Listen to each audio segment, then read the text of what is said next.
Time check! It's English O'Clock! Ang pag-aaral ng English upang madaling matutunan, bakit hindi natin simplihan? Halika! Manood at makinig sa English Teacher ni Juan!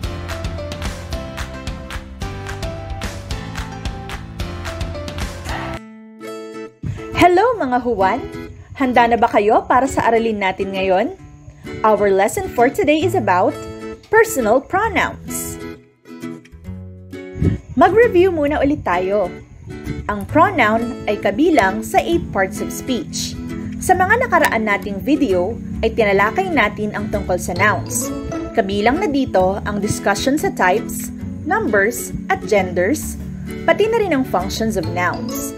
Kung hindi nyo pa ito napapanood, i-click lamang ang link na nasa description box. Ang discussion naman sa pronouns ay hahatiin natin sa 3 dahil malawak ang sakop ng topic na ito. Para sa video na ito, our discussion will focus on personal pronouns.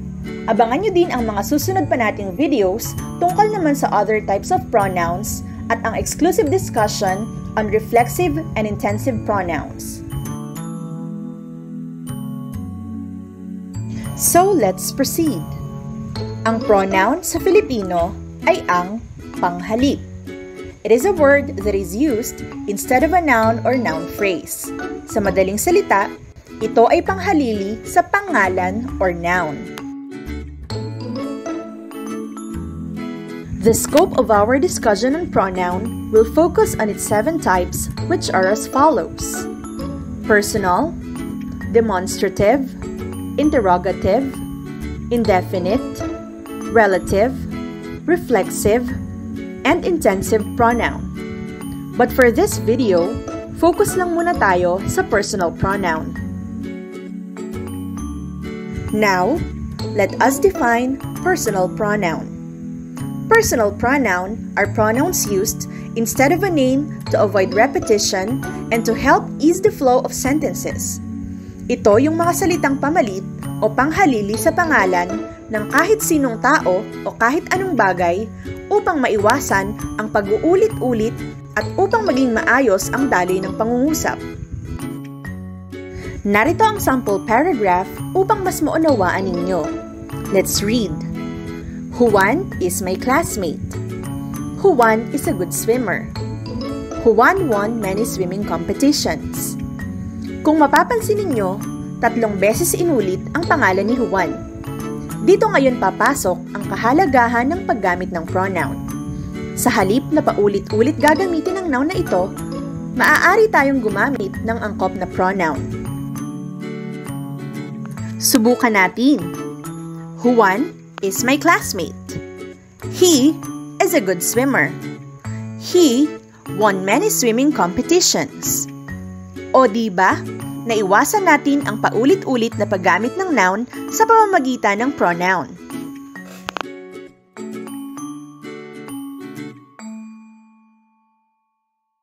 Bagamat personal pronoun lamang ang lesson natin, malawak ang sakop ng topic na ito. Narito ang mga bagay na dapat ninyong malaman. Cases of personal pronouns. Kung ang personal pronoun ba ay subjective, objective, or possessive. Numbers. For whether a personal pronoun is singular or plural. At ang panghuli ay ang point of view, na sumasakop sa talakayan tungkol sa first person, second person, and third person point of view.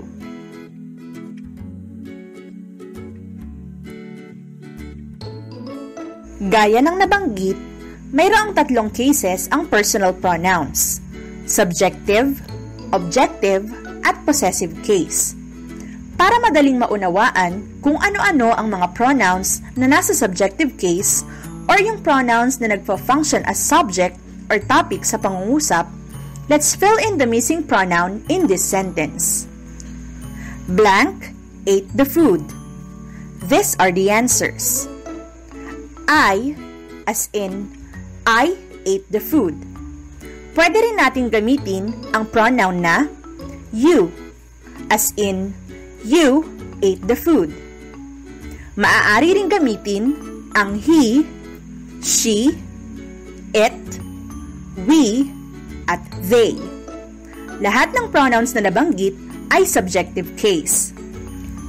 Ngayon naman, aalamin natin kung ano-ano ang mga pronoun na nasa objective case or yung mga pronoun na nagre-receive ng action.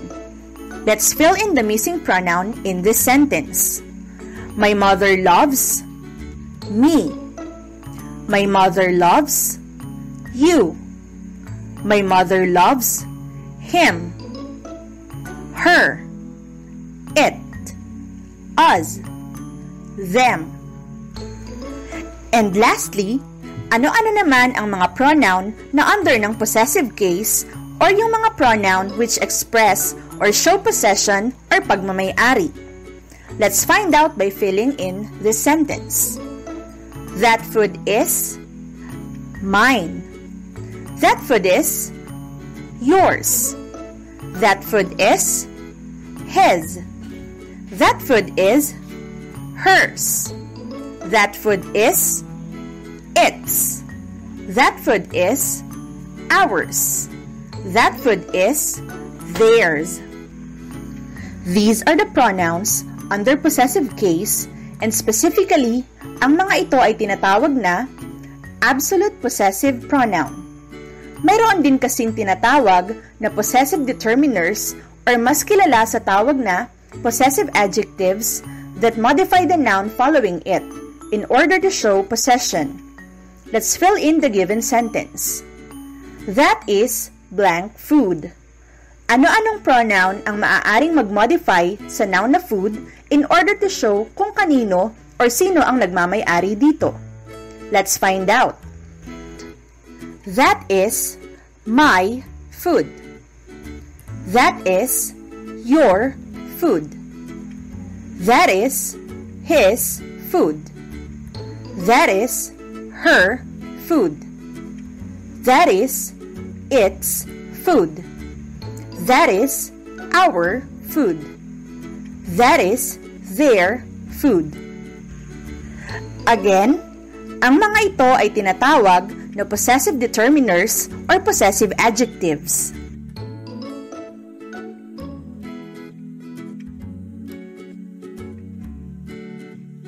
Ngayon naman, aalamin natin kung alin-alin sa mga personal pronouns na ito ang singular or yung mga pronouns na tumutukoy sa iisang tao o bagay lamang, at kung alin ang plural o tumutukoy sa marami o higit sa isa. Balikan natin yung mga personal pronoun na tinalakay natin kanina. Ngayon, igugrupa natin ang mga ito as to whether they are singular or plural. Let's find out!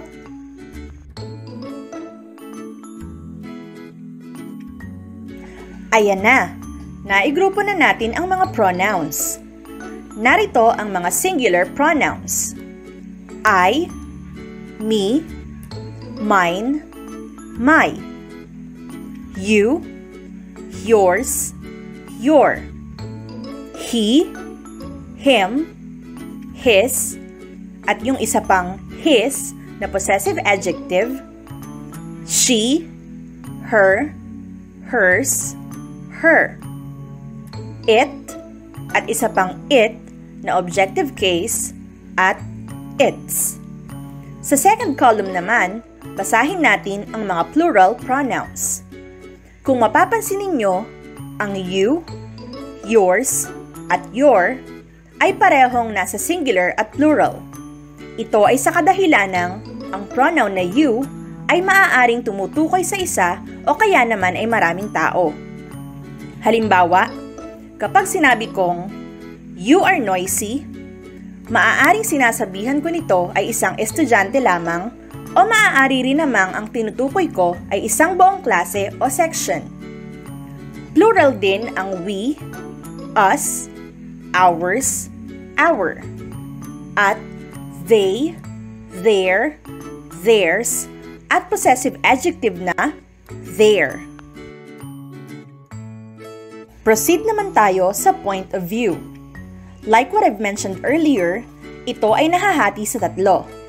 First person point of view, second person, at third person. Here is a simple illustration para madali ninyong maunawaan. Ipagpalagay natin na ikaw si Jamie. Ikaw ang nagsasalita. Ikaw ang first person. Kinakausap mo si Alex. Si Alex ang second person. At ang pinag-uusapan nyo ay si Sandra. Si Sandra naman ang third person. Sa makatwid, ang first person ay ang taong nagsasalita. Second person naman ang taong kinakausap. At third person ang taong pinag-uusapan.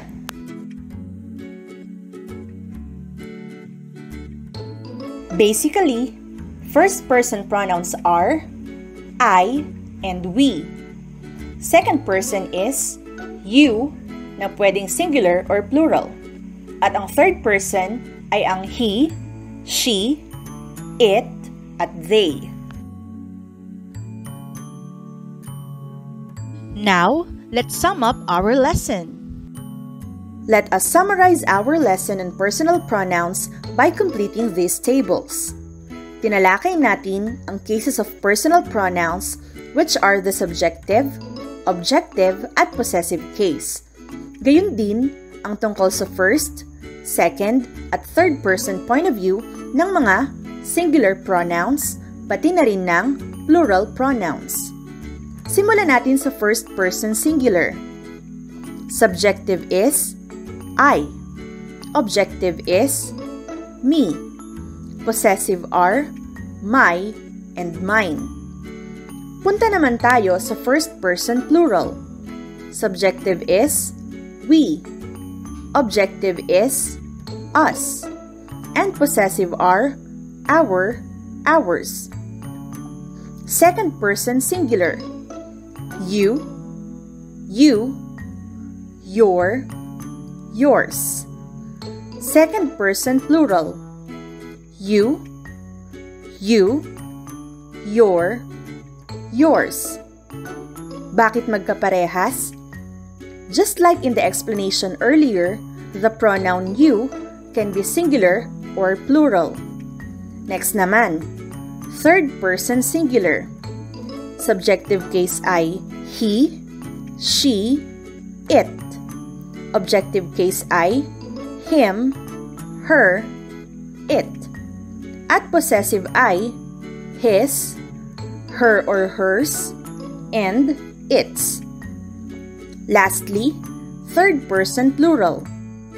They, them, and their or theirs.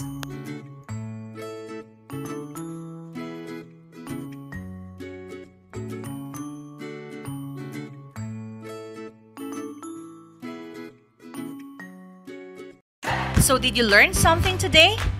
Sure ako na hindi ka na nosebleed. If you want more of this video tutorial and learn English in a light speed, huwag kalimutang mag-subscribe at i-turn on ang notification button para updated ka sa mga bagong lessons. Ako ang teacher mo, ang English teacher ni Juan. Class dismissed! See ya!